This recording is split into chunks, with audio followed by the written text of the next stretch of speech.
Hi friends, welcome to Akshu Tharika channel. இன்றைக்கி நம்ம என்ன பார்க்க போகிறோம் அப்படின்னு பார்த்தீங்கன்னா, ஒருத்தங்க நம்ம கூட ஃப்ரெண்டாக ஒரு 2 பேர் இருக்காங்க அப்படின்னு வச்சுக்கோங்களேன்.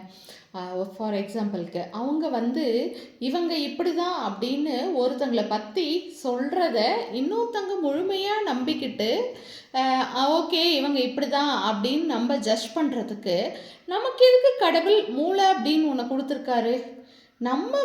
நம்மக்கிட்ட அவங்க எப்படி பிஹேவ் பண்ணுறாங்களோ, நம்மக்கிட்ட எப்படி நடந்துக்கிறாங்களோ, அதை வச்சு தான் நம்ம அவங்களோட கேரக்டரையோ அவங்களோட இதையோ முடிவு பண்ண முடியும். ஆனால் இவங்க அப்படி தான் அப்படின்னு மற்றவங்க சொல்கிறத வச்சு நம்ம அவங்க இப்படி தான் அப்படின்னு டிசைட் பண்ணோம் அப்படின்னா, நமக்கு எதுக்கு கடவுள் மூளை கொடுத்துருக்காரு? நமக்கு எதுக்கு சொந்த மூளை? அடுத்தவங்களோட ஜட்ஜ்மெண்ட்டை நம்மளோட ஜட்ஜ்மெண்ட்டாக நம்ம ஏற்றுக்கிறோம் அப்படின்னா, நம்மக்கிட்ட சொந்தமாக மூளை கிடையாதுன்னு அர்த்தம். இதை பல பேர் பண்ணிகிட்ருக்காங்க இன்றைக்கி. நடைமுறையிலே இது ரொம்ப அதிகமாக பழங்கப்படுது. இதை பற்றி என்னோடய கருத்து இதுதான். நீங்கள் என்ன நினைக்கிறீங்க அப்படிங்கிறத கமெண்ட்ஸில் சொல்லுங்கள்.